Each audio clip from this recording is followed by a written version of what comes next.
परमेश्वर की प्रेरणा से ये वचन रचा गया है।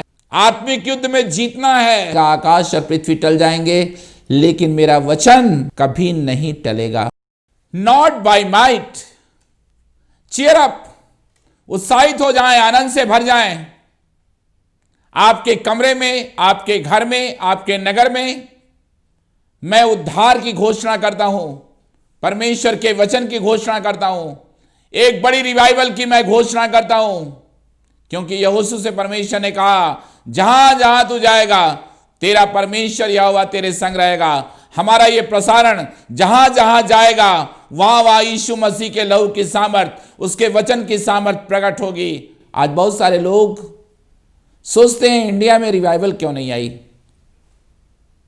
मैं भी बार बार इसे सोचता हूं और बार बार जब मैं प्रार्थनाएं करता हूं तो मेरी आंखों से सिर्फ आंसू बहते हैं और मैं पश्चाताप करता रहता हूं। रिवाइवल के ना आने का सबसे बड़ा कारण यह है कि हमारे जो क्रिश्चियन भाई बहन हैं, विश्वासी भाई बहन हैं, उनके हाथ में परमेश्वर के वचन की सामर्थ नहीं है। Not by might, not by power, but by spirit. आज आपको पहली बात बताना चाहता हूं, अथॉरिटी ऑफ गॉड्स वर्ड। ये वचन पवित्र आत्मा के प्रेरणा से लिखा गया है।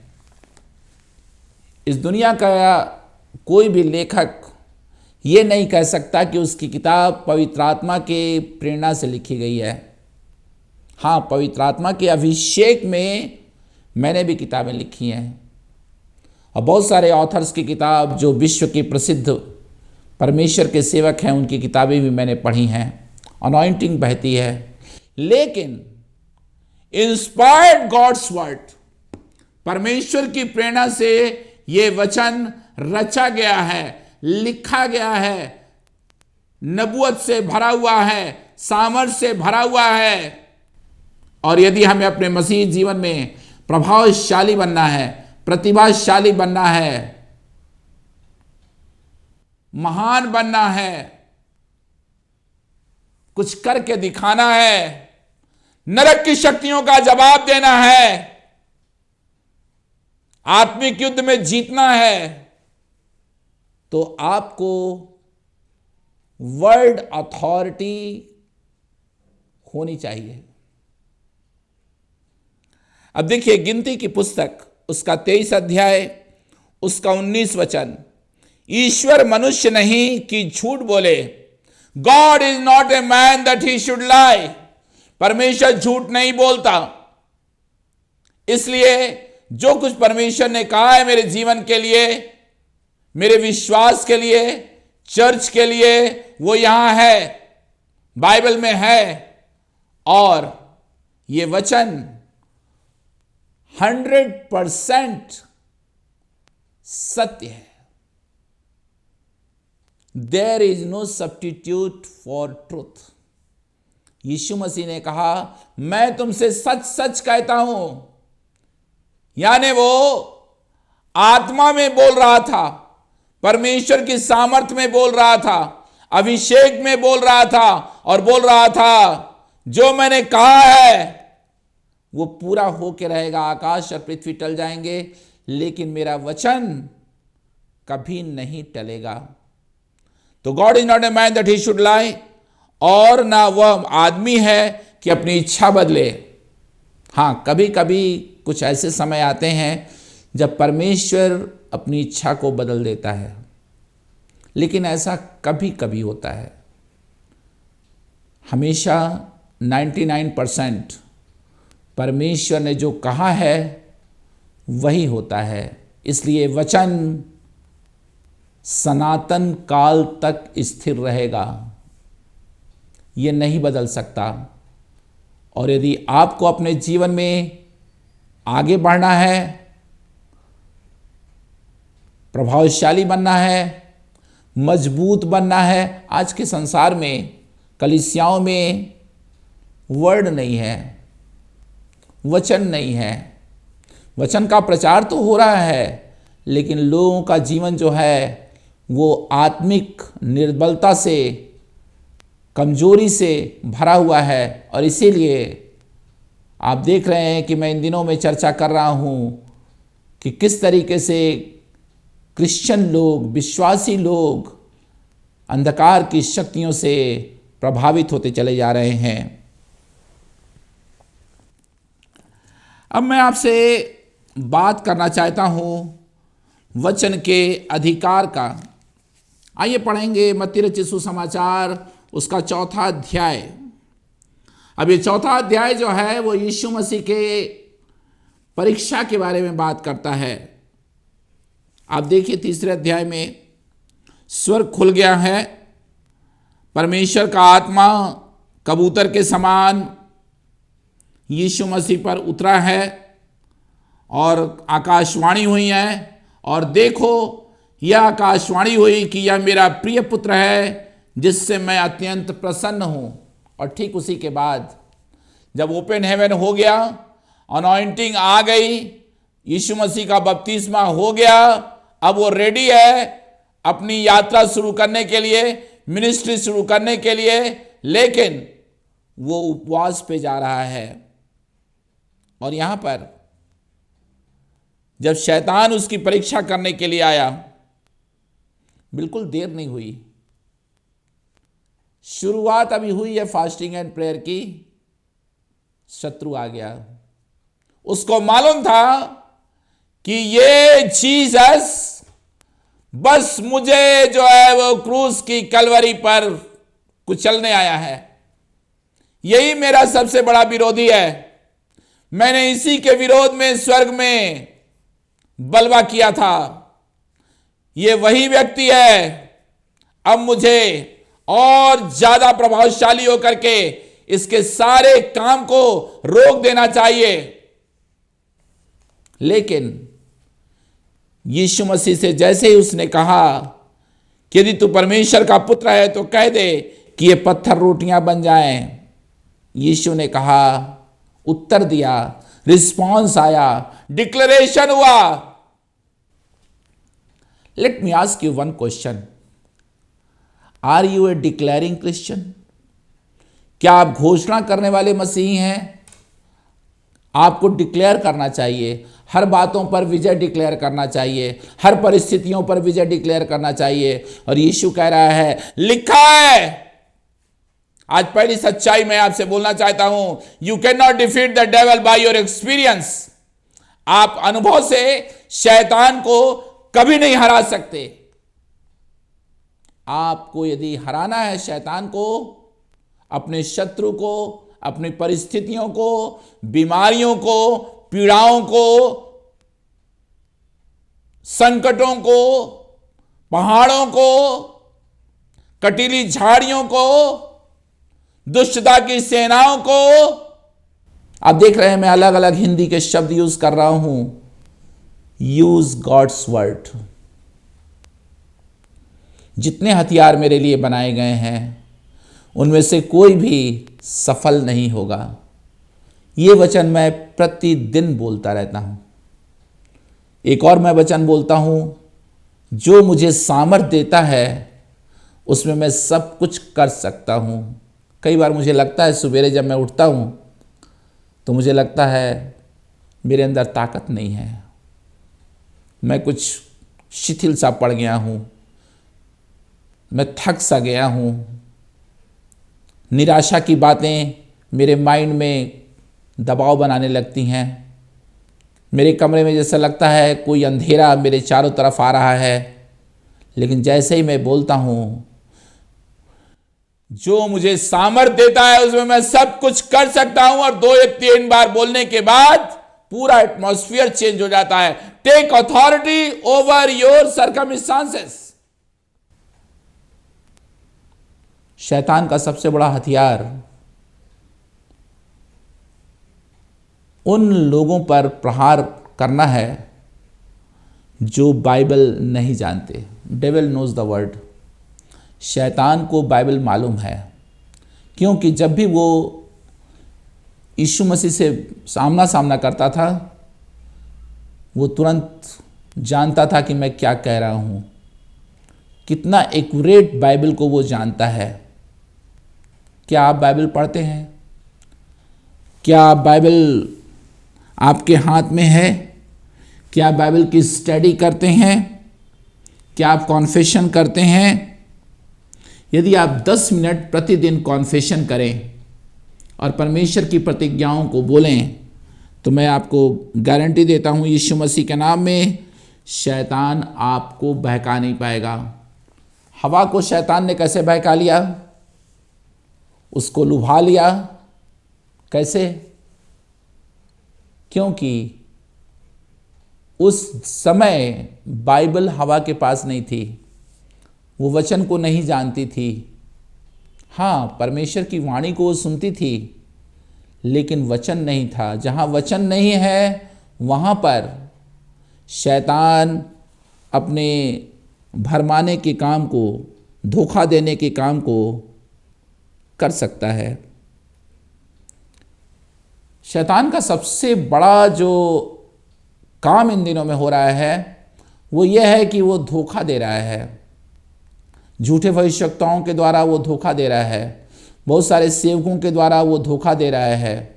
आजकल मेरे पास बहुत सारे फ़ोन आते हैं और लोग मुझसे कहते हैं, सर मेरे लिए भविष्यवाणी कर दीजिए। अरे मैं आपसे कभी मिला नहीं, कभी आपको देखा नहीं, पवित्र आत्मा मेरे से कुछ कहेगा तभी मैं कुछ कहूँगा। लोग बोलते हैं बस मेरे लिए भविष्यवाणी कर दीजिए। अरे मैं झूठी भविष्यवाणी कैसे कर दूं? जब तक पवित्र आत्मा मुझसे कुछ कहेगा नहीं आपके लिए, मैं कुछ नहीं कर सकता। और यही बात मैं फोन पर बोलता हूं।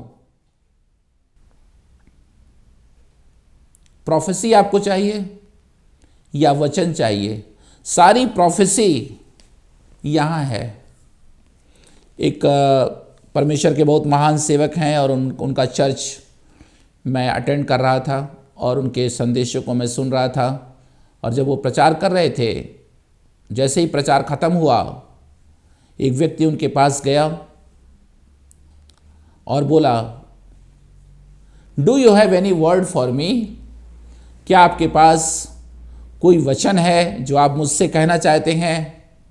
और उसकी बाइबल जो थी, इधर देखिएगा, उसकी बाइबल ऐसे बाह में बंद थी। सेवक ने कहा, तुम्हारे हाथ में जो बाइबल दबाए हुए हो, सब कुछ वहां लिखा हुआ है, क्यों नहीं पढ़ते? आज लोगों को टाइम नहीं है बाइबल पढ़ने का। यदि आप बाइबल को पढ़ें, उसका अध्ययन करें, एक साल में आप 3 बार बाइबल पढ़ सकते हैं। इसके लिए सिर्फ आपको अनुशासन की जरूरत है। और आपको मालूम, जो क्रिश्चियन लोग जो हैं वो बीमार हो रहे हैं, दुष्ट आत्माओं से ग्रसित हो रहे हैं, उनका पतन हो रहा है, उनका फाइनेंस खो रहा है, उनके बच्चे बिगड़ रहे हैं और परिवार में कलह हो रहा है और तरह तरह की समस्याएं पैदा हो रही हैं, उसका सबसे बड़ा कारण यही है, they do not have the authority of God's word. परमेश्वर के वचन का अधिकार उनको मालूम नहीं है। आपके हाथ में 2-एजेड सोर्ड है। मैंने अपने एक पार्टनर से पूछा, वो लगभग कई सालों से हमारे साथ सहकर्मी हैं, और एक दिन मैं यूं ही बात करने लगा और मैंने पूछा, क्या आपने एक बार बाइबल पढ़ी है? उनका सिर लज्जा से झुक गया और बोली, नहीं ब्रदर, मैंने एक बार भी बाइबल नहीं पढ़ी। मैंने कहा, फिर कैसे अपना लाइफ मैनेज कर रही हैं? बोली, इधर उधर से कहीं कहीं से पढ़ लेते हैं, कभी कैलेंडर में से देख लेते हैं, कभी आपका वचन आ जाता है हम देख लेते हैं, कभी इधर उधर से पन्ना पलट लेते हैं, कभी भजन संहिता पढ़ लेते हैं, कभी नया नियम पढ़ लेते हैं। इसको बाइबल पढ़ना नहीं कहते। बाइबल पढ़ने के लिए आपको एक डिसिप्लिन की ज़रूरत है। सिस्टमेटिक पढ़ें। जब आप एक किताब लेते हैं, उसको आराम से पढ़ें। बाइबल पढ़ने के द्वारा परमेश्वर हमसे बातें करता है। वचन डिपॉजिट होता है, और जब वचन हमारे अंदर डिपॉजिट होता है तो वही वचन हमारे मुंह से निकलने लगता है। अब मैं पढ़ना चाहता हूं इस मत्ती 4 को।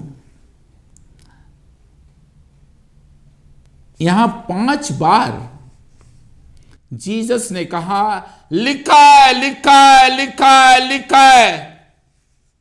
जब जब शैतान ने प्रहार किया, सवाल पूछा, परीक्षा को रखा, टेम्पटेशन को लाया, लालच को दिया, यहां तक कहा कि तू मुझे प्रणाम कर, जीसस ने कहा लिखा है। नो आर्ग्यूमेंट, वचन के आगे कोई आर्ग्यूमेंट नहीं। जो बाइबल में लिखा है वो हम करेंगे। आज जब मैं प्रचार कर रहा हूं तो मेरे दिल में आ रहा है कि मैं आपसे ये कहूं। आज बहुत सारे लोग हैं जो अपने प्रियजनों की मृत्यु के बाद चालीसा मनाते हैं। बाइबल में तो कहीं चालीसा के बारे में वर्णन नहीं है। यदि हमारे किसी प्रियजन की मृत्यु हो चुकी है तो अब मनुष्य का एक बार मरना और न्याय का होना निकट है। न्याय होगा अंत में, तो उसके लिए, आत्मा की शांति के लिए लोग चालीसा मनाते हैं, भोजन भी करते हैं। ये तो बाइबल में नहीं है। यीशु मसीह ने ऐसा कहीं नहीं सिखाया। वचन में इसका कहीं भी उल्लेख नहीं है। जो बाइबल में नहीं है वो मेरे लिए नहीं है। बस मैं इतना जानता हूं। मेरे पिताजी की जब मृत्यु हुई और मैं कब्रिस्तान पर था, उनकी कब्र पर खड़ा हुआ था, मैं अंतिम व्यक्ति था जो वहां से हटा। सब लोग मोमबत्तियां जला रहे थे लेकिन मैंने कोई मोमबत्ती नहीं जलाई। मुझे मालूम था मेरा पापा प्रभु के पास है। मुझे ये सब करने की कोई जरूरत नहीं है। मैं ये कहना मांग रहा हूं आपसे, वचन में है तो वो मेरे लिए है, वचन में नहीं है तो वो मेरे लिए नहीं है। और यहां पर जीसस बार बार शैतान से कह रहा है लिखा है, लिखा है, और अंत में शैतान उसके सामने से चला गया। आत्मिक लड़ाई में हमारा सबसे बड़ा हथियार बाइबल है। आशीष का कारण बाइबल है। आराधना का विषय बाइबल है। और ये बाइबल कुछ और नहीं, ये जीसस है। ये आप देख रहे हैं मेरे हाथ में जीसस है। यीशु मसीह ने अपने वचन को मेरे हाथ में इसलिए दिया है ताकि मैं उसे फील कर सकूं।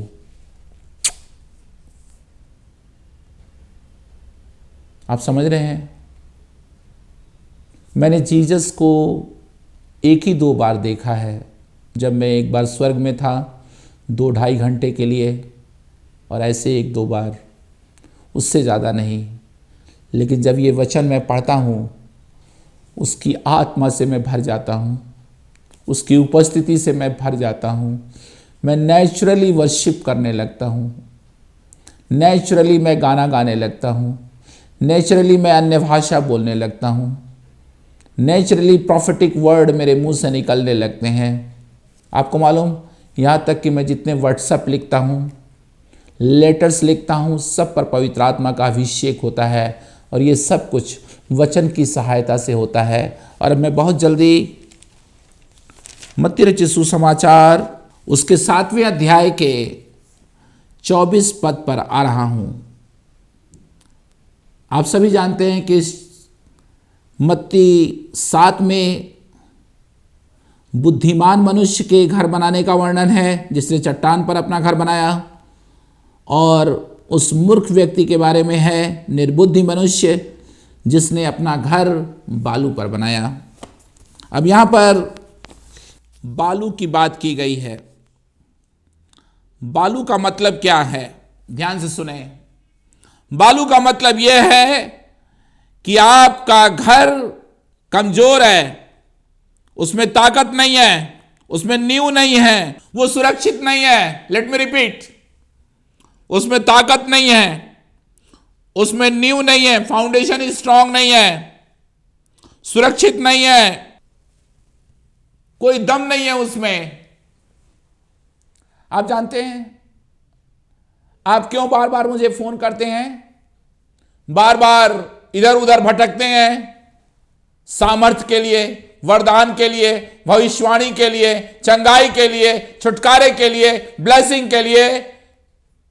ऐसा इसलिए होता है because you don't know word.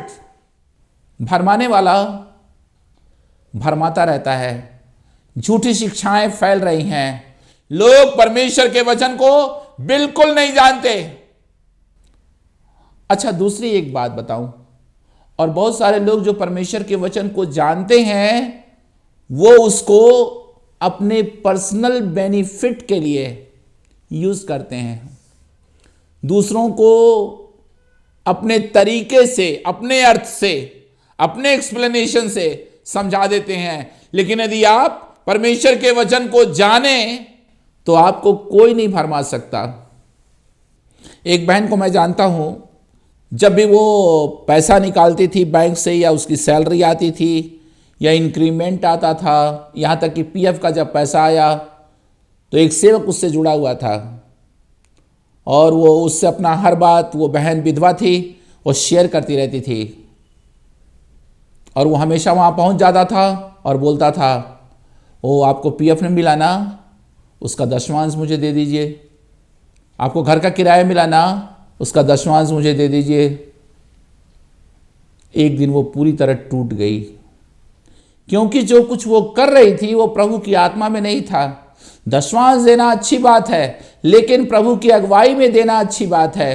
प्रभु के आत्मा से चलाए जाने पर हमें बीज बोना चाहिए, प्रभु के वचन के चलाए जाने के द्वारा हमें प्रचार करना चाहिए, प्रभु के वचन के चलाए के द्वारा हमें प्रार्थनाएं करना चाहिए। बहुत सारे लोगों के लिए मैं प्रार्थनाएं नहीं करता, आई एम सॉरी, मैं आपसे अपॉलॉजी करता हूं, क्योंकि कभी कभी मेरी आत्मा में नहीं आता। अब मैं क्या करूं? मैं दबाव डालने पर किसी के लिए प्रार्थना नहीं करता। I have to be supernatural naturally. मुझे सिद्धराज जी की बात बहुत अच्छी लगती है कि मेरे प्रोग्राम में वो कहते रहते हैं, naturally supernatural. We have to be naturally supernatural by the anointing. और अनॉइंटिंग कहां है? अनॉइंटिंग वचन पर है, वचन पर है। आज के कार्यक्रम में मैं आपको बताना चाहता हूं कि परमेश्वर आपसे कितना प्यार करता है। वचन जो है वो हमें धर्मी बनाता है, धार्मिकता के जीवन में ले जाता है। ये दाऊद जो है भजन संहिता 119 में वचन को हमारे सामने ले आता है और कहता है, तेरा वचन मेरे पांव के लिए दीपक और मेरे मार्ग के लिए उजियाला है। भजन संहिता 119 से 105। दाऊद कहता है, मैंने तेरे वचन को अपने हृदय में रख छोड़ा है कि तेरे विरुद्ध पाप न करूं। आप जानते हैं लोग नशा क्यों कर रहे हैं? वे वचन नहीं जानते। लोग आत्महत्याएं क्यों कर रहे हैं? वे वचन नहीं जानते। वे तलाक क्यों दे रहे हैं? वे वचन नहीं जानते। वे सफल नहीं हो रहे हैं? वे वचन नहीं जानते। यहोशू से परमेश्वर ने कहा, व्यवस्था की यह पुस्तक भजन संहिता का उल्लेख मैंने कर दिया है और अब मैं यहोशू के बारे में कह रहा हूं। यहोशू पहले अध्याय को जब 1 से लेकर के 9 तक आप पढ़ते हैं, परमेश्वर ने उससे एक सीक्रेट दिया। क्रिश्चियन लाइफ का सबसे बड़ा सीक्रेट वर्ड है। परमेश्वर ने यहोशू से कहा, रात दिन इसी में ध्यान किए रहना। अब मैं प्रार्थना करने जा रहा हूं आपके लिए, और वे भाई बहन जो अपना जीवन समर्पित करना चाहते हैं वचन पढ़ने के लिए, आप जहां कहीं भी मेरे प्रसारण को देख रहे हैं, अपनी आंखों को बंद कर लें। और यदि आप समर्पण कर रहे हैं तो मेहरबानी से जो स्क्रीन पर नंबर आ रहा है उस पर एक कॉल करके या व्हाट्सएप करके या एसएमएस करके बोलें, मैं सो एंड सो हूँ, मैंने आज के कार्यक्रम को देखा और आज से हम प्रतिज्ञा करते हैं कि बाइबल का कम से कम 5 अध्याय प्रतिदिन पढ़ेंगे। Lord, I pray right now in the name of Jesus and I release the word anointing, word anointing, वचन के अभिषेक को। हर प्रकार की प्रभु झूठी शिक्षाएं जो लोगों के मन में भ्रम पैदा करती हैं, वे लोग प्रभु जो गड़बड़ी की आत्मा में जी रहे हैं, उनको मैं यीशु मसीह के नाम में, यीशु के लहू से बाहर निकालता हूं और कहता हूं प्रभु, वचन का जीवन, वर्ड सेंटर्ड लाइफ ये जीने पाए। जितना अधिकार बड़ा होगा, जितना ही अधिकार प्रभावशाली होगा, उतना ही आप अपने जीवन में ऊंचाई पर जाएंगे। कम ऑन, उकाबों की नहीं उड़ेंगे। आपकी ताकत आपके शब्दों में नहीं, आपकी ताकत आपकी डिग्रियों में नहीं, आपकी ताकत वचन में है। और जो वचन बोलेगा वो अपने जीवन में कभी गिरेगा नहीं। परमेश्वर आपको आशीष दे। और मैंने प्रार्थना की है कि आप फलवंत मसीह जीवन जीने पाएं। परमेश्वर आपको बहुत बहुत आशीष दे। आमीन। क्रूस के लिए तेरा धन्यवाद, कांटों के लिए तेरा धन्यवाद, क्रूस के लिए तेरा धन्यवाद, कांटों के लिए तेरा धन्यवाद, कीलों के लिए तेरा धन्यवाद, घोड़ों के लिए तेरा धन्यवाद, क्रूस के लिए तेरा धन्यवाद,